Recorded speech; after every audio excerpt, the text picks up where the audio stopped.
He just didn't want to be with me anymore, you know? And how are you doing now? I mean, Sarah Ashcroft was so incredibly open here. If you're looking to fall in love with yourself again, you need to listen to this episode. for me, it was definitely the life that I thought I was going to have now doesn't exist. I would love to know what advice you would give to yourself right after it happened. I think the most important thing after a breakup is categorically, it should be 2 times better, and if it is not, you shouldn't be together. 100%. There's a lot of people out there that need to hear that exact thing. There was a lot of pressure on me. Now I just want peace. I have done a 360 on myself. Weirdly enough, running a business has helped me with the breakup. Having had such hard times in business and, failing and seeing things go catastrophically wrong, but work out, I've applied that to my breakup. This feels like everything's falling apart, but what happens if it's just falling apart to get better? I feel like going through heartbreak is something that everyone needs to experience. So although at the time when you're living it, it feels like the hardest thing in the world, you don't realize that you are learning things that you will never learn if you don't go through it. I am such a big believer in you cannot have the life you dream of while keeping things in your life that you do not dream of. But I think what helped me was... This podcast episode is sponsored by Skin & Me, and if you follow me anywhere, you will definitely have heard me talking about this brand before. I cannot stop recommending them to every single person I know. If you haven't heard of Skin & Me, they offer personalized skincare solutions. Basically, after a short online consultation, their expert dermatology team formulate you a treatment plan based on your skin concerns, whether that be acne, rosacea, fine lines, and more. I had actually suffered with pretty severe acne for about 5 years, and no word of a lie, the Skin & Me Daily Doser absolutely transformed my skin. Not only that, it has completely simplified my skincare routine too. Every evening what I do is I just cleanse, I then use my Daily Doser, and then I hydrate with my usual moisturizer. It is really that easy, and I am proof that it actually works as well. That is why I will not stop talking about them. Skin & Me are on a mission to demystify skincare with evidence-based active ingredients. You can try your first Skin & Me Daily Doser for £4.99 using my code HARDLYWORKING. Head to skinandme.com to complete your consultation.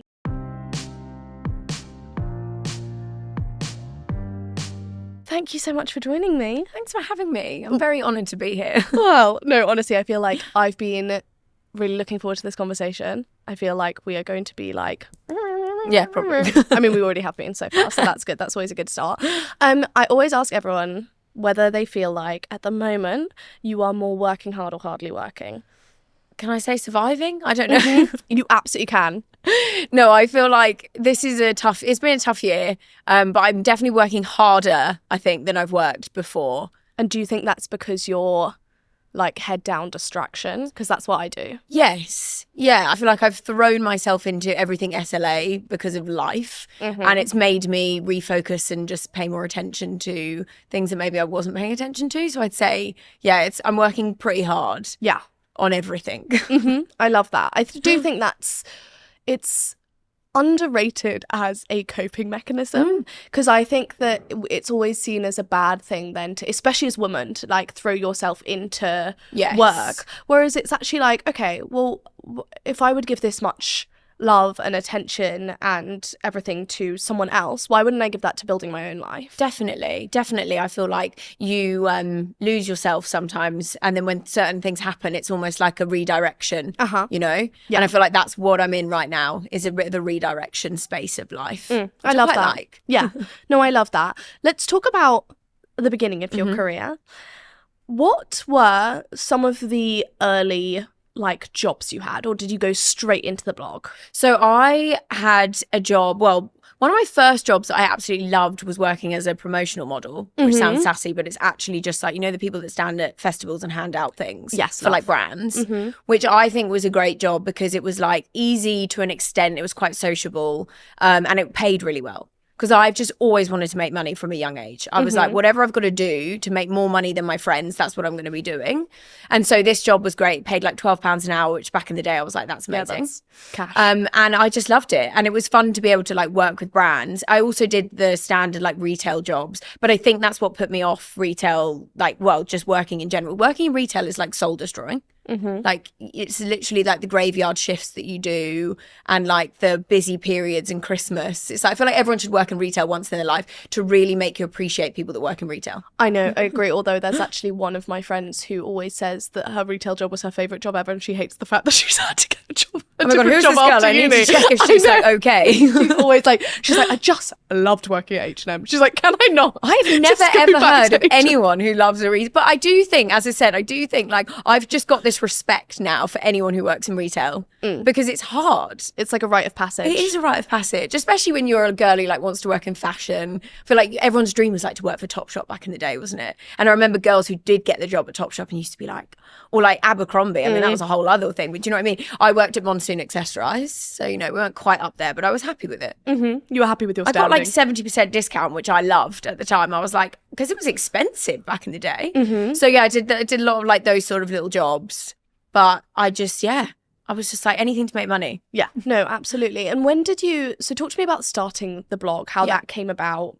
So I started the blog after going to the Fashion Retail Academy. So I didn't go to uni. I knew it wasn't going to be for me because I wasn't academically clever. And I also just didn't fancy doing another 3 years of education. I was a bit like, I wanted to go more for the social side. And I thought, if that's why I want to go, maybe I probably shouldn't do this. So but I knew I wasn't quite ready to go into adult life yet. So I went to the Fashion Retail Academy, did a year there, and then left and wanted to work in fashion PR. And then when I went to all the job interviews, they were like, do you have a blog? And at the time I was like, what the hell is a blog? Because it was, I mean, this was back in 2012, 13, I think it was. And so I started a blog so that I could be, when I was asked in an interview, I could just say, yes, I've got one. And then, within like 6 months, I was able to monetize it. And then that's when I realized, okay, there's something in this. And then it just kind of grew from there. Yeah, because that was like, you were one of the absolute OGs. Yeah, so like I do feel like I've been around for a long, it's like 11 years or something now. Yeah, like, no, because I remember because I started in 2015 and that was like, I don't know, that was a little bit into it. Like there was already like the Zoellas, you were already around, like all of this. And I remember you were very much like in that, I remember like your misguided edits. And I remember being like, oh my, it's wild. It's so funny because I've always talked about the fact that like there was this one turning point about like 3-4 years in where like my biggest goal had always been like a collection with PLT or something like that. And I remember, and you had like all of the collections, and I was I was so jealous, and I was like, oh my God, this is my, like, that is like top success. That was literally, I was like, oh isn't it funny though how like back in the day like Misguided was like the oracle of like brands and like doing a collection with those brands. I mean, I was like, now it's just not like that at all. I remember having like a big moment being like, do you know what? Not only do I think that's not my big goal anymore, but I actually think that I would say no. I mean, obviously now. But like I remember that in like turn around and you'd be like, oh, I'm doing a collection, guys. And everyone would be like, okay. Imagine. That would be very bizarre. Be like Kourtney Kardashian when she announced her collection with Boohoo. So just social media just goes, what? Yeah. Well, maybe we'll just, throw a few things at the wall, see what works. What's that thing? Never let them know your next move. Exactly. So at this point, you've obviously like started to garner a bit of a following, a bit of kind of attention in terms of like eyes, viewers, like visitors to the site. How did you start to monetize that? So I got approached by an affiliate network, which was Reward Style. It's now LTK, I think is what they call it for short. And yeah, literally the one thing about my blog at the time was that it had a really high conversion rate. So when people were coming to my blog, they were buying through the links, and that just translated to sales, and it just grew and grew. Obviously, as the readership of the blog grew, that grew, and the amount of income I made got bigger. And then it was also alongside then obviously Instagram's growing. You then started getting paid for Instagram posts. But I mean, I didn't get paid for an Instagram post until I had, I reckon like 150,000 followers. Same. Maybe more. I remember doing 3 months sponsorship with a brand for £90, and I had to do like 10 posts. But I bet you at the time you were like, I cannot believe. No, I was was like when I just gone to uni, and I had like over especially 100K. at uni. Your uni mates must have been like, I was bawling. I was buying everyone shots. You're like, anyone want a snake bite? Yeah, exactly. So at this point, obviously it really started to take off, and then obviously Instagram kind of came along and started scaling in the same way. What at this time was like your big goal? I think, to be honest, it was very much in that time of you just wanted to grow. So for me, it was like hitting 1 million followers, right. you know? But like, I think now, because people always are like, oh, was it always a dream of yours to launch SLA? And I'm like, I don't think I can say I always wanted a clothing brand. It came after doing like the collaborations. So at the time it was like, I just wanted to like have a higher following, be able to work with the brands I love and just keep growing, you know? Yeah. Which I think is such a fair thing to say, and also a very honest thing to say, because I think the amount of people who you'd ask being like, yep, it was always the goal and everything was going in this direction. But I feel like it's quite reassuring for anyone coming up through their career to be thinking, actually, do you know what? I just need to follow what I'm enjoying doing and what I feel like is the next step. Like, I do think we get a bit terrified of this like end goal mentality, whereas actually probably your end goal there, you couldn't even imagine what you're doing now. So how did the idea for SLA come about? Because I know you were obviously doing these collaborations, like that was obviously how you were making your money through like brand deals, affiliate links, big collaborations. When did like the original idea spark for SLA? So I think it was just basically from when I was doing these collections with brands and they would sell out. Obviously you're getting a percentage of that. And as I said, I've always been very like money orientated. So I was thinking, okay, if I'm getting 20% here, what was if I did it myself and got 100%? And also I feel like when I would sit in the design meetings for the collections, I just felt like myself almost like come alive, as cringy as that sounds. I literally was like, I think this is my calling, because I loved it. And I would like throw really rogue things out there and be like, I'm going to do this, but I want to do it in this color. And I remember they would sit in the meetings and be like, are you sure? And I'd be like, yes. And it would sell out. And it was almost like all those years of posting pictures and buying things, and, you know, I kind of had unintentionally absorbed all this information of what my followers wanted to wear. And I was like, I think I need to turn this into something. The power of being an influencer is sometimes underestimated. When you've done it right, you just absorb such valuable information that other people will just never get. And, you know, companies would pay thousands for that because, you know, even just having that like direct communication with your followers through like DMs or whatever, and being able to get their feedback over like, you know, let's say like the past collections that I did, and knowing that they liked this, but this fit was off, or they loved this, but that they, you know, and they tell you that because they feel like they can. Whereas bigger companies, they don't have that. Right. So what was the original idea for SLA? Were you just like, I want to make clothes, or was there a specific concept? I mean, I feel like it was learning from what had sold well, which for me was loungewear. Whenever I would do a loungewear aspect to a collection, it would sell out. So I thought, okay, the safest thing here is to do that. I also, at the time, it was when it was like that real Yeezy culture. Right. So it was like when streetwear, like wearing joggers with like bodysuits, and like it was very on trend. And I also really struggled to find what I thought was like the perfect fitting like oversized joggers or sweatshirt. So I was like, okay, I'm just going to make my own.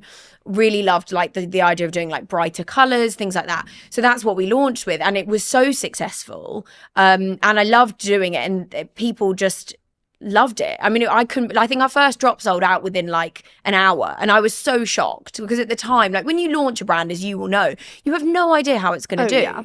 So when it does do well, although you are hoping it's going to do well, you don't know it's going to. So it's a bit of a like, oh my God, this is working kind of moment, you know? Yeah, no, absolutely. And obviously you did kind of start within that athleisure loungewear space, and it's pivoted a lot since then. Can you talk to me about that? Because I said to you before the episode, I saw that happening and I thought it was such a good idea. Like, as in it was so clear that like something had worked. Yes. And you were like, great, cool, this is what the customer wants, let's go with it. Could you talk to me about that, kind of from your perspective, what happened? So basically it was after lockdown. Luckily we were a loungewear brand during lockdown, because it actually saved us, because if we weren't, I don't think I would be sitting here talking about the business, put it that way. And so when we left, I was like, I don't personally want to wear another pair of joggers. So I really just, I think like most people, I was just craving to dress up. And so I'd already previously had some samples made of these glitter trousers, which obviously, as we all know now, is like the viral glitter suit. And so posted them, and people were like, I need these. So I was like, okay, let's launch, see what happens. We called it SLA Luxe at the time. And then, we literally, it made up 60% of our sales that year. And the sales of loungewear just started to go down. Right. And also like having a sweat brand alongside like glitter suits, just from a visual point of view, I hated it. And also like they were so different that I was like, I need to pick one here. And obviously the sparkles won because that you can also be more unique with it. You can really like have something that you feel like is your design. And I think for us, like what is now like our main thing, which is the glitter suit, it went viral and it made SLA for that. Whereas I don't think a sweat set would have gone viral. Yes. You know? No, 100%. And I think that a lot within the kind of activewear space. Because I've always said, like, to the Tala team, like, one of the toughest things about athleisure, say someone posts like a still photo wearing black leggings. Yeah. You don't fucking care which black leggings they are. Yeah. You don't know how they fit. You don't know how they feel. You don't know how they last. You don't know if there's a pocket. You don't know like if they make your bum look good. Like you literally just see someone wearing black leggings and you assume you can get that same quality from like up the road. Yeah. And that's why we're so specific in the way we're on socials, because we have never been able to be like that. Whereas like, for example, we had like with the resort drop today, I was like, oh my God, like as in on socials, it makes so much sense because you're able to be like, this looks nice. Full stop. Yeah, literally. Like as in like this looks gorgeous. And you guys have such gorgeous designs and like coming out with that glitter suit like at the beginning. I mean, I've got it. I love it. Absolutely love it. You'll see me wearing it. And I think that to be able to like hit on gold like that and be able to like actually run with it, I think is such a strength because it's like really about listening to your customers. Yeah. Was there ever a point where you kind of were moving from this kind of loungewear to, you know, the sparkles and like the dressing up and like an entirely different area of her life that you were worried that it was a bad decision for the brand? I mean, yes, I feel like it wasn't that I was worried it wasn't going to work because we'd seen the success, but it was more the feedback from some of the customers. It was like, where are the lounge sets? Like, I missed them. And I felt guilt almost for not doing them. And you know, I never say never. Who knows down the line whether SLA will become big enough that it can have the loungewear back and it won't be such a thing. But I just feel like for me personally, it was a business decision that to grow it had to have a strong identity as a brand. So yeah, there wasn't like because it was successful before we dropped the sweats, I wasn't nervous. It was just more that I felt sad for the people that wanted the lounge, absolutely. You know? And I think there's always a balance between evolving the brand quick enough that you don't satiate demand and then get like stuck. Yeah. But also balancing the fact that actually like, as you say, if it works, it works. And like give the customer what they want. Like you can do it, like you don't need to do it in every color that they want if you don't feel like that's the brand.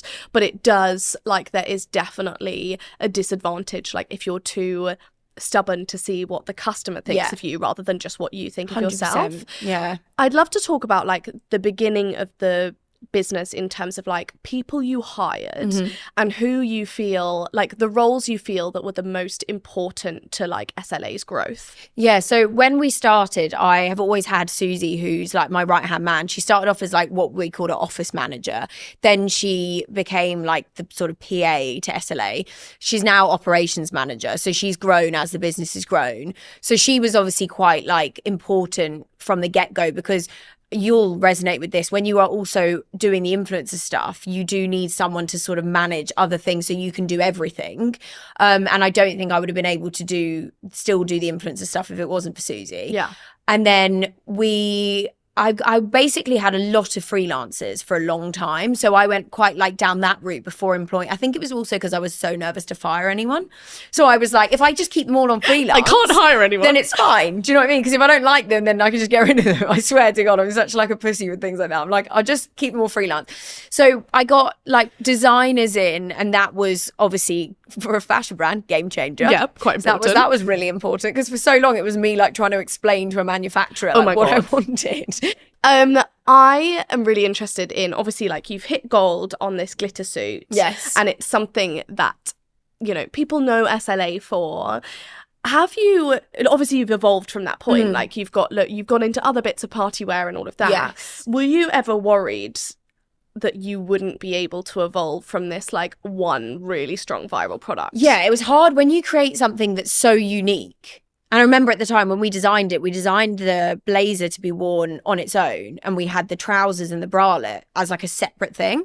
And then I remember we were in a design meeting, we were like, no one will wear them all together. Of course they won't. It's a bit much, isn't it? And then we realised that was literally what everyone wanted. And then we were like, okay, so the definition of it's a bit much is just basically how we design for SLA now. We're like, if it's not sparkly enough, like just add some more sparkle, because that's what people want.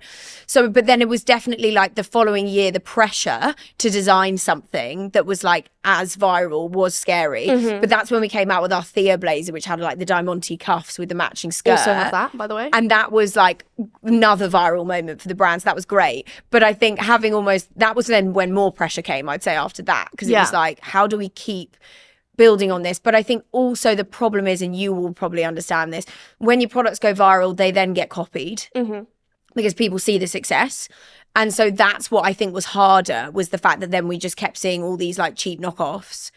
And again, it's that thing where like they look similar on social, but like the fit and the quality is so different. Because I think one of the biggest things, like I know, for example, that Tala is expensive for its customer. Like, as in, like, I know that we are, but quality costs. We are a treat. Yeah. Like, she's investing in us. Yeah. Like, I'm under no illusion that she's buying this every month. Yeah. Like, and you know, that's not the aim. Yeah. But I think that what doesn't always translate online is the fact that like that is entirely reflective of like why people love the quality. Yes. Is that like there's a reason it needs to cost that. And I wouldn't say, I mean, we're nowhere near the price of like Lululemon or whatever it might be, but like I do think that becomes like very, very clear when like the amount of like knockoffs and like duping culture is like very it's tough on a business. I'd love to know how you've dealt with seeing knockoffs pop up in fast fashion. I mean, we're quite lucky. We've got such a supportive customer base that like they get angry at the brands for us,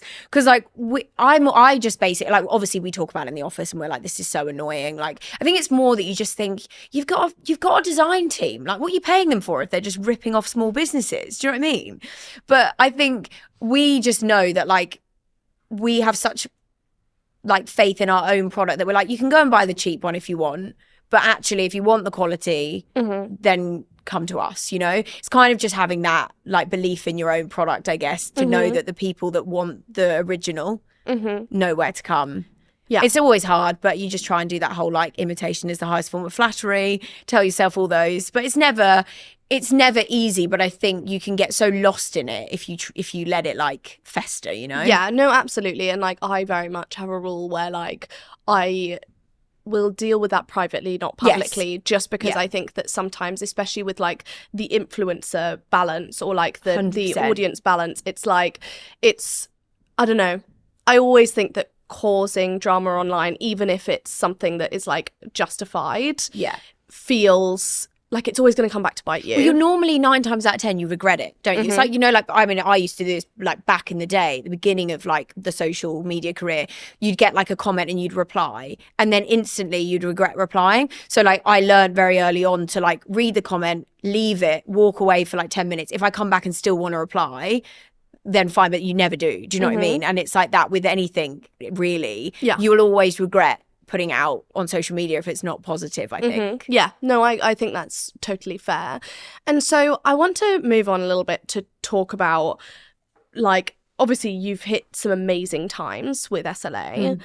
I can imagine also as part of that, like, or I know at least from my experience, that as much as it might look like we go from strength to strength, there are some real lows, there are some launches that like no one even touches with a barge pole. And you're like, okay, cool. Questioning, do I even know what I'm doing? Yeah. And that is hard. And that is hard for team morale. That is hard for your morale. That is hard for like knowing the business direction. Have you had any moments where you've kind of felt like, fuck, like, oh my God, I really thought that was going to be successful and that did not hit? Yeah, like it just happens all the time. I think as well when SLA's self-funded and we have had like we haven't raised money, we haven't investment, we haven't done any of that. So we're like trying to grow with our own money, and that is so fucking hard. And so cash flow is a constant issue, because it's like you want to buy more, but then it's like if you haven't managed it properly, it just becomes so that I feel like when at the moment we're dealing with SLA, that's what can make me feel a bit like I'm failing. Yeah. Because it's like you find yourself constantly in this like spiral of like where the money's going. We've got a CFO now who obviously helps us manage that. But I think it's like, I'm the first person to admit that I actually do not have a freaking clue what I'm doing.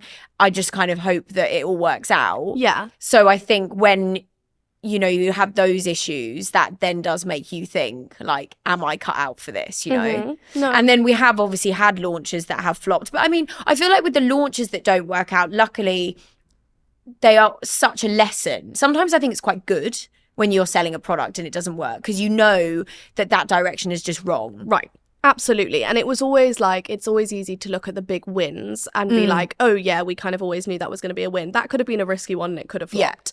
And so if you don't do the risky ones, you don't get the wins and you 100%. Also don't get the losses. But like you need the wins to succeed as a business. Yeah. I'll also counteract the fact that you say you absolutely don't know what you're talking about, because I do think that like there is this, it's so easy when you have a business to think of knowing what you're talking about specifically as the finances. So and true. actually, if you just had the financial arm of SLA, there would be no business. Yeah. Like, as in, like, if you were putting just your Yeah. finances and your spreadsheets on Instagram, do you think that people it would be going It'd be as so viral as interesting, wouldn't they?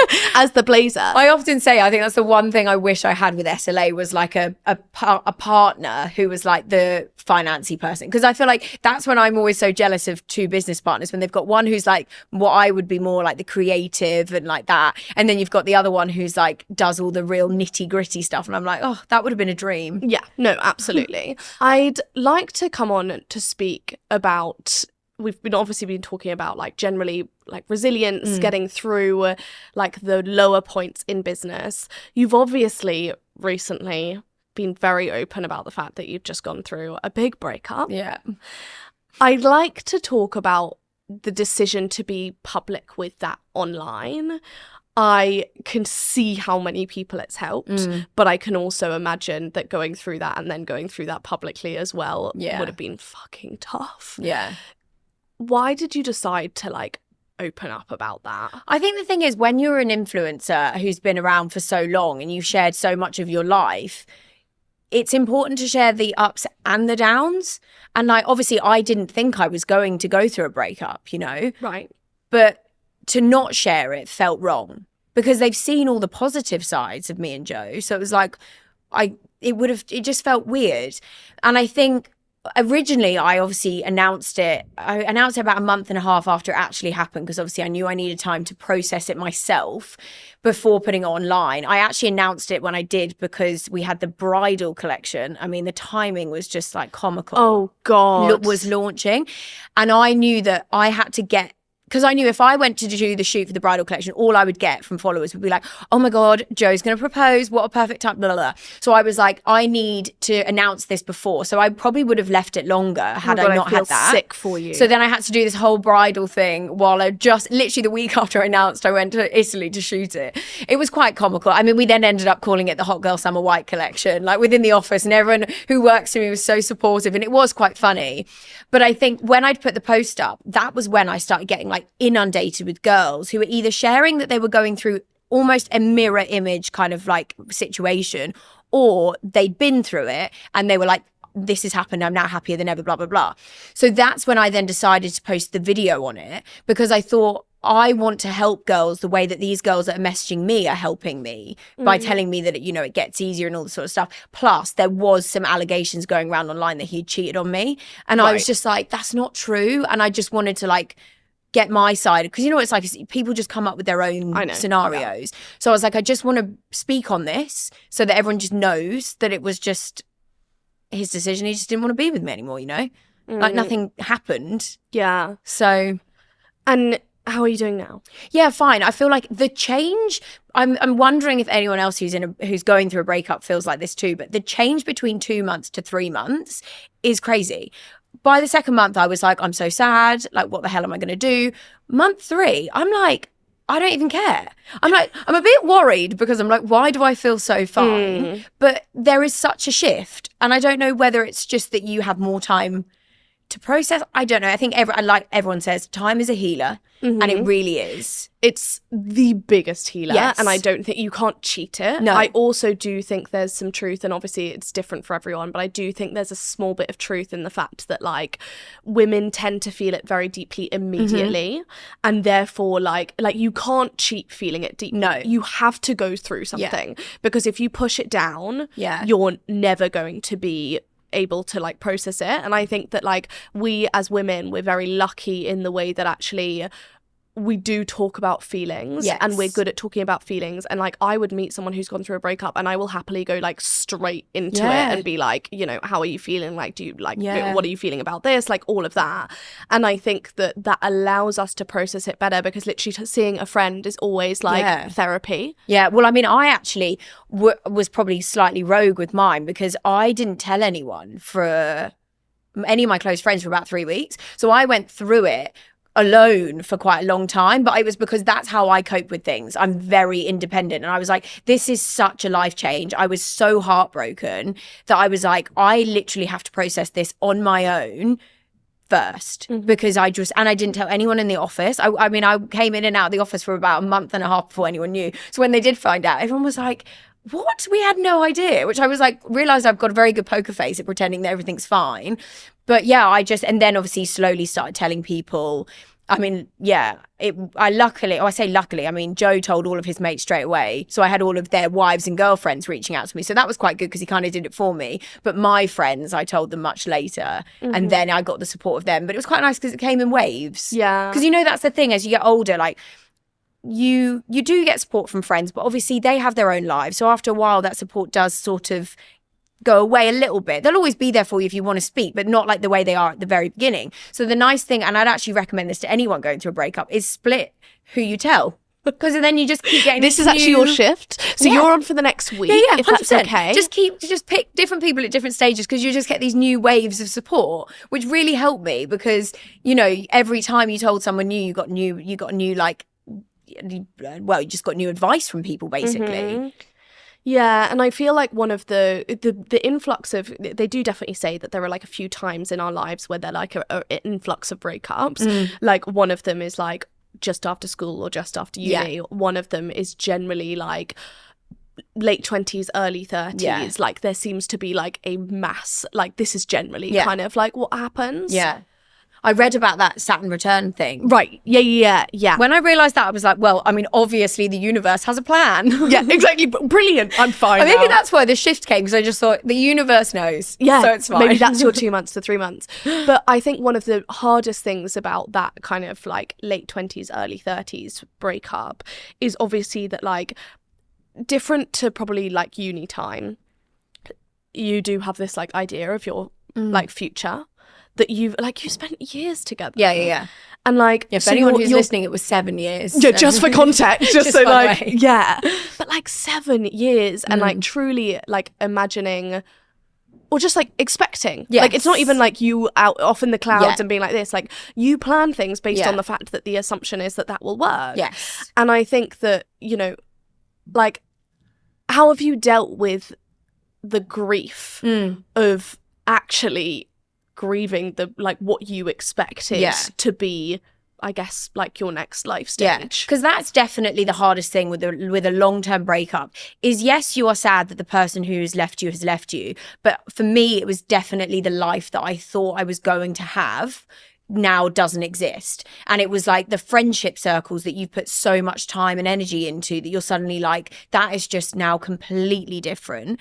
So, but I think what helped me was realizing that the idea I had of my future was just that. It was an idea. And actually the relationship that I was in wasn't as good as the idea I had in my head. I wasn't getting from it what I wanted to get from a relationship. And I think that's helped, because really when you fully sit down and you actually spend time to unpack it, and I've thought about what I've lost versus what he's lost, and it's just, there's no comparison. So I just feel like I have been able to just process it like that. And also I think, weirdly enough, running a business has helped me with the breakup, because having had such hard times in business and, you know, failing and seeing things go catastrophically wrong but work out, I think I've applied that to my breakup and realized this feels like everything's falling apart, but what happens if it's just falling apart to get better? That's so funny that you say that, because I always, like, when I have this like whole note on my phone which is like worst founder weeks, and it will have like the date, and it will list all of like the comically terrible things that have gone wrong, including like things that would basically kill the business and like all of this. And like whenever I'm like really rock bottom with those times, and whenever I'm trying to explain it like to someone, I'm like, the thing is, I worry about like my mental load so much, because I have these points where I'm like, some of this is I feel more grief than I've ever felt at like, I don't know, like a breakup, or like a huge life moment, something fully falling through, like whatever it might be, like these life-changing moments. And really within a business, they come not like overly regularly, like bad problems come up all the time, but like they do come up probably at least like once a year. Like you think the whole business is going to fail, or you think, and like there is evidence to suggest that is the case, or like you have something big legal come in, or you have something that costs loads of money and can't be rectified, and like it might genuinely sink your cash flow, or whatever it might be. And you start to develop this kind of just like, okay, like, well, I'm gonna have to come in tomorrow, and I'm gonna have to make this better, and I'm gonna have to work through this rock bottom. I feel like the resilience building of it, I can imagine, has definitely contributed to like that idea of being fine 100%. After upheaval. 100%. And I have had a lot of girls reach out to me, and they're like, you just look like you're doing so well. And I'm like, I am. But I think it is because I've, as you said, the resilience of just life has made me like have all the skills I need to deal with this huge change. So I think there's just, I'm almost so grateful, even more grateful for SLA, because it's been great because I've been able to throw myself into SLA to take my mind off things, but also it has given me the skills that I didn't even realize to deal with a breakup. Yeah, no, absolutely. And that makes a huge amount of sense. I would love to know now, being at this like 3-month mark that you say is like a lot better, I would love to know what advice you would give to yourself, like the you when right after it happened. To be honest, I would say it is so cliche, but it is so right when people say this is happening for a better reason, you know, like you are making room for something better. Yeah. And it's like, I'm such a believer in the universe and like manifestation and all that stuff. And I do, it's funny, since the breakup, there are just little things in my life that have fallen into place in ways that I'm like, that's weird, but it's like it's happened because of the breakup. And I feel so much more like peace. I was basically suffering with really bad anxiety for years. And I was going to therapy for it. And when the breakup happened, obviously, like we changed my therapy and we were talking, you know, dealing with the breakup. And I think it was on like my 4th or 5th session into that, my therapist said to me, she went, by the way, just out of interest, how's your anxiety? And I was like, it's literally gone. And I was like, I would have never in a million years had thought that my anxiety was brought on by a relationship. But I think, I don't know, maybe I did feel insecure in my relationship. Maybe I didn't feel like I was getting what I needed or the support. I don't know what it was. But it's just amazing how even things like that, I'm like, I just feel lighter. It's so interesting. I've listened to so many things. Actually, it's interesting you say about the Saturn Returns thing, because there's an episode of the Saturn Returns podcast with Shona Virtue, and they were speaking in that episode about the fact that when they'd been in bad relationships, they were getting like recurring UTIs and stuff, like would start to get ill like over and over. Like I was like a bit sick earlier this week, and someone who works at Tala was literally like, oh, I used to get sick all the time when I was with my ex. And I was like, isn't it so funny the way our bodies like manifest this kind of like, I am not settled. Like, because the anxiety you would have got in that time, I mean, sometimes I'm sure it would have been about the relationship, but like the majority of the time it's about other things because your mind like displaces it, especially when like we all have this need to be loved and to like belong and to be accepted. And therefore it's unlikely that the person you're going to assume is that's like giving you this anxiety is the person who's also giving you that love. 100%. Even if that love is not being given in the way you need it, or like it's not being, you know, affirmative enough, or it's not being clear enough, or like anything like that. You're unlikely to push that one person away because they're giving you like a teaspoon of the kind of like gallon that you need. Yeah. And I think that that's always so interesting because you only realize those things once you have had distance. Yeah.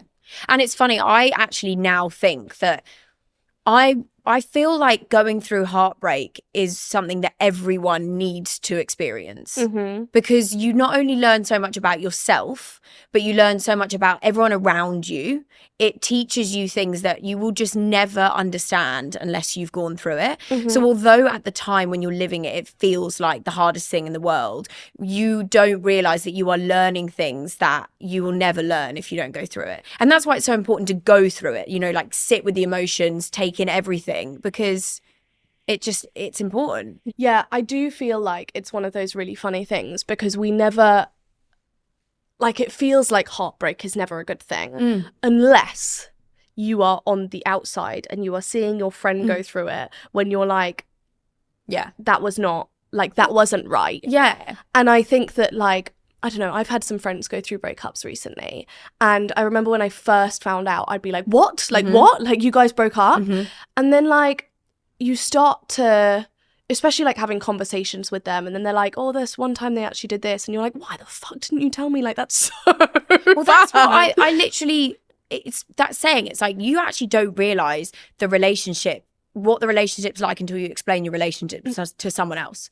And when you explain your relationship to someone else, I think everyone should just do it, whether you're happy in your relationship, whether you're not happy, going through a break, whatever it is. Sit down with your friends and explain your relationship, because you will learn so much about your own relationship explaining it. And I think as well, that's what we often do to protect our relationships, is like, you will know if you are not telling your friends certain things. And I don't even mean like deep kind of big things, but I do mean like sometimes just the way they talk to you or something like that. Like, you will know if you are keeping that in. And I always know that a friend is about to like is never going to go back or about to go through a breakup, because they'll start telling you things unsolicited you know that they know that they can't take back, because they know that the second you know that they did that, you're going to be like, bro, you should not be with that person. 100%. And it's so funny because you start seeing it like pouring out, and then you're like, okay, you're ready to move on. Yes. I think that, like, what you were saying about the 2 to 3 month mark, I think in the first 2 months, at least from my experience, you think of that person as like this kind of same, stay with me here, the kind of same as like when someone's died, you only remember the good things about them. Like, those 2 months, you're kind of like, oh, well, they were great at this, and this is the future they gave me, and like all of these different things. And you think about all of those good things. You literally cannot see the bad things. No. And then you start to really sit with it, and you start to like really be quite honest with yourself, and as you say, really explain it to friends, and it starts to be like a little bit less sensitive, so you can really talk about it. But I feel like that kind of around that 2 to 3 month mark onwards, when you start being honest with yourself, you start really being honest with your friends, it switches to the complete opposite. It really like, you can only remember the really bad things, and then you're like, why was I with that person? You almost start to get an ick. Oh, 100%. You start to get this it almost like embarrassment of like, why was that? Yeah, it just is an eye-opening thing, I'd say. It really is. No, absolutely. But it's also lovely when you get to that point. And it does happen, because I was really like so sad that I was like, I'm never going to get to that point. And it came a lot quicker than I thought. And that is how you know. And I'd love to talk about like the idea of very much like falling in love with yourself and your life again. I think that one of the biggest like upheavals after a breakup is the fact that like you were doing life as a couple the majority of the time, and therefore like you look at a weekend and you're like, what do I fucking do? Like, what on earth would I do with that time? The weekends are funny when you're single, because you're like so used to going for like a brunch on a Sunday, and you're like, oh, I'll just go sit in a cafe by myself, which I actually do love to do, to be fair. But I would love to talk about the idea of like, just like falling in love with yourself and your life again, and how you've been able to do that, if you feel like you've been able to do that. I think the most important thing after a breakup is to say yes to things you wouldn't do. And that's what I've been doing. I have like done a 360 on myself, that I just feel like this new person. Like I'm pushing myself, even if it's like, I don't love going to like workout classes. They like stress me out. But I've just gone to like loads of new ones, and like make sure that I'm doing things that so different from what we did, you know, so trying like new restaurants, new brunch places, new coffee shops, new everything, and also just like spending. The loveliest thing I think you get from a breakup is how much closer you become to not only your friends but your family, if you're lucky enough that they're all still around. You know, I'm so lucky that I've got mum and dad still together, you know, and my mum and I have become so close through this, and I know that in years to come I will look back on this and be so grateful for this time that I've spent with her and my dad, because you just don't spend that much time, I think, when you're in a relationship. And so having that time, because if I'm not doing anything on a Sunday, I'm straight out to my parents. Yeah. Whereas before that wouldn't have been the case. So I think that you find ways to find new things that make you feel like you. Yeah. And it's actually in a way that's quite nice to find that. And as I say, like hanging out with friends more, it just, I don't know, there's just this difference. You can't explain it, but it feels different. And it's lovely. You obviously go into a relationship in a younger mentality. So I actually think there's something so powerful about now being slightly older and single. Because I mean, the last time I went on a date, I was literally 22. So there's such an age difference now. But I think learning these lessons now, every relationship teaches you something new. And I think you're so right that now I would learn from the breakup to then make sure the next relationship, life stayed the same, but was just the value was added by someone else, you know? No, absolutely. I think that's really, really important. It's like making sure you are your own 100% and then together you're 200%. Yes. Rather than being 100% together. Yes. I think also like one of the big things that like when I was last single, like me and my friends would always say, anytime, like I have some friends who go for really, really fucking terrible people. And we would always be like, your life in a relationship should be at least 2 times better. Yes. Like categorically, it should be 2 times better. And if it is not, you shouldn't be together. 100%. Like you should be questioning that. As in, and I mean that in every single sense. Like, of course, it's not always going to be financially 2 times better. It's not always going to be like emotionally or like companionship wise or like future wise or like, I don't know. But it should be at least a few of those things 2 times better. Yes. And like, I feel like that's quite a good thermostat for being like, do you know what? It's actually like I'm carrying a lot of the weight emotionally, I'm carrying a lot of the weight financially, or like whatever it might be. Yeah. It's like it should be 2 times better. Yeah. Honestly, I feel like there's a lot of people out there that need to hear that exact thing. Well, good. Yeah. Here you go. Because it is so true. Like if you're not feeling happier, what are you doing? Yeah. Yeah. You know? Yeah, and I think that is often, often forgotten. I think it's easy to forget.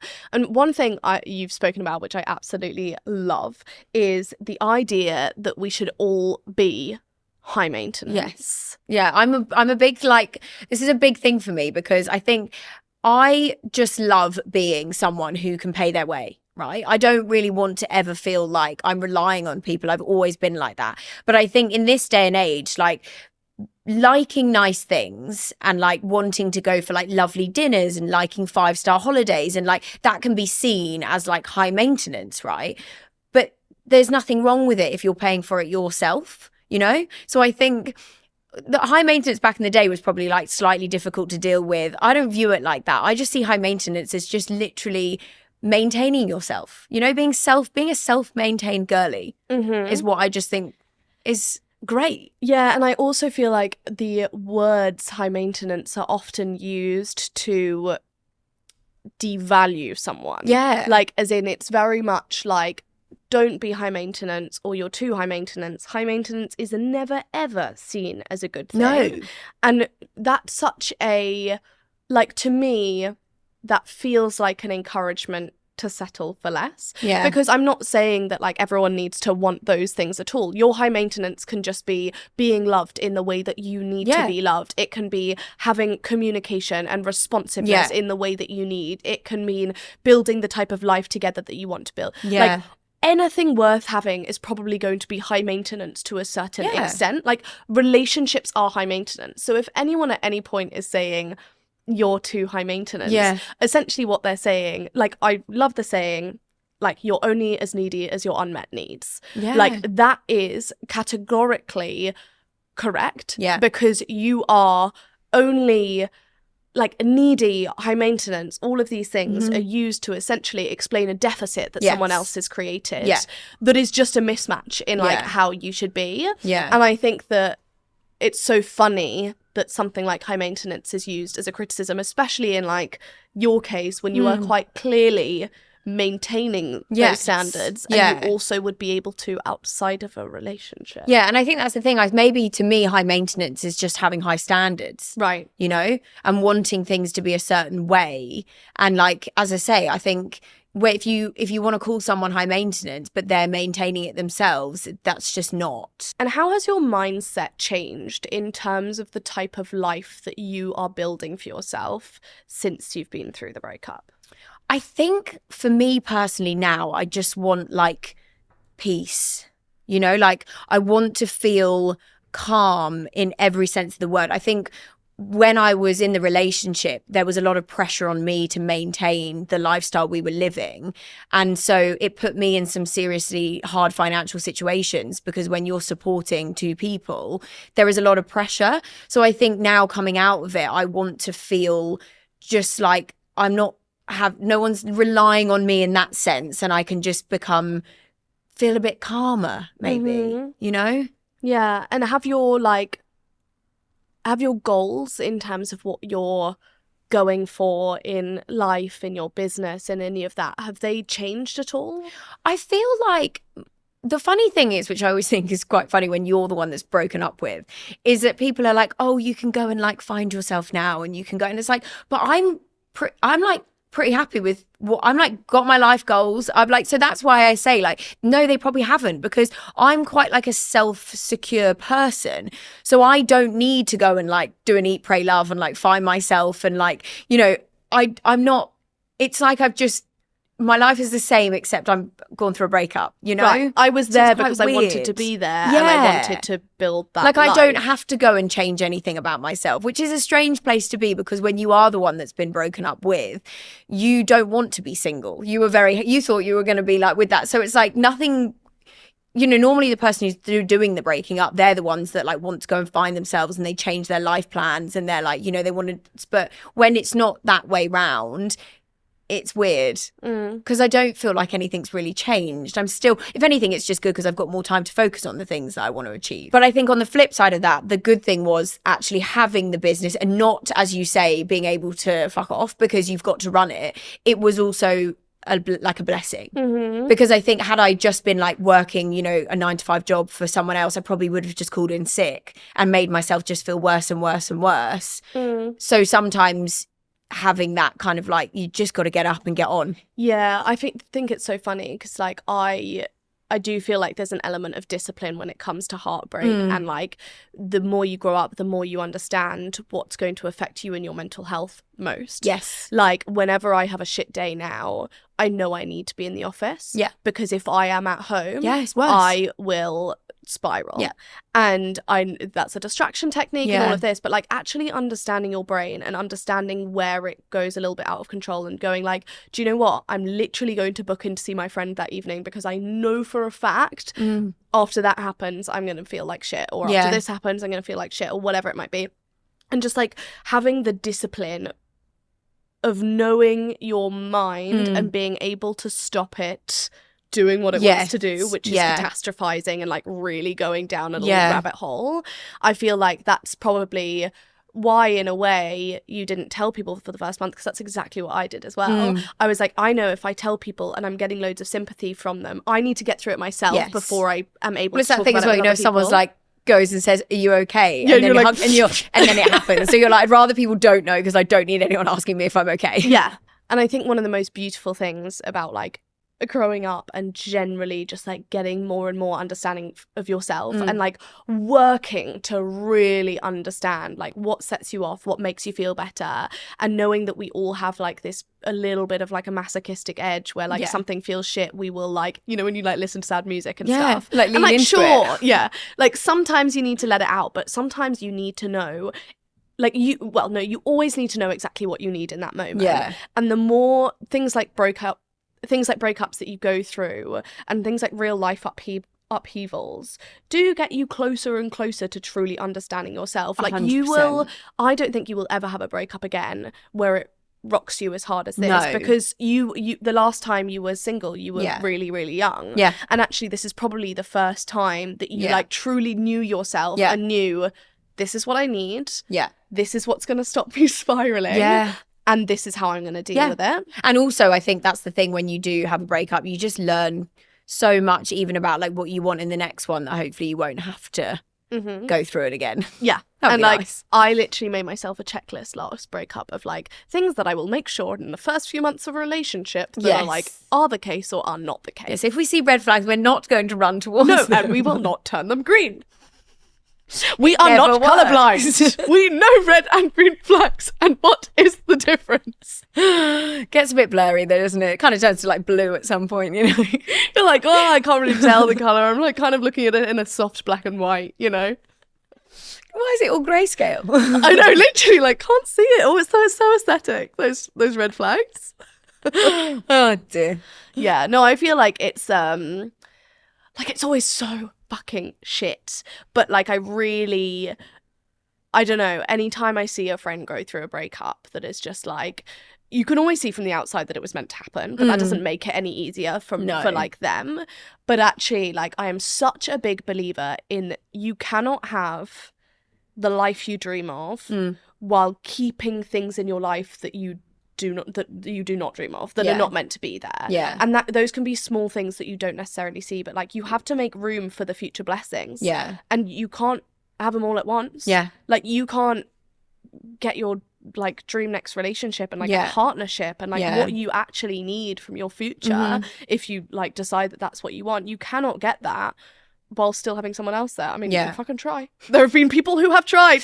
Yeah, there are those people that think they can do the both together, but it doesn't normally work out. But yeah. And I think that that's always like I don't know. You need different things at different times when going through a breakup in terms of what's reassuring. But like, to me, that's always been quite reassuring. Yeah. I'm like, oh, okay, clearly didn't need that. Yeah. And that's the thing. I feel like if anyone's listening that actually has gone through a breakup, or they're in the midst of it, that there cannot be this many people that tell you the same thing, that it will make sense, it will get easier, and that not be the case. Because I don't think I've spoken to anyone or had messages from anyone who's gone through a breakup and has said it's the worst thing that happened to them. Almost every single message is, it was the best thing that happened to me. It's so true. So, and I feel like that is the perfect place to end. I feel like that, to me, just like really stands out as like, breakups are an unfortunate part of life, but they are also, no one has learned no one has suddenly known less about themselves after going through a breakup. No one has had an upheaval in the type of life they want that they, you know, didn't actually want to. Like, no matter how shit it is, it's kind of like you know, it's cliche. Everything really does happen for a reason. it really does. The reason is sometimes hard to understand, but it will come. The reason will come. No. Well, thank you so much for being so open. I feel like it is like the amount of people at any one time who are going through like a breakup full of shit or just like a life upheaval, and like being able to see someone in a position like yours being so open about it and like clear as well. Like, you could have sat there and said like, oh, it was mutual, and being like, bitch, what the fuck? Imagine, yeah, we both wanted this. You're like twitching. No, but I feel like that means a huge amount to people. Yeah, no, and I think that's the thing. I feel like when you have a social presence, I'm a big believer that you should do something with it, and I feel like maybe I haven't had that opportunity until now, and that's also something lovely that's come from the breakup, as I'm like, I can help people with this. So that's, you know. Oh, I love that. Yeah, That's great. Well, thank you so much. thank you for having me.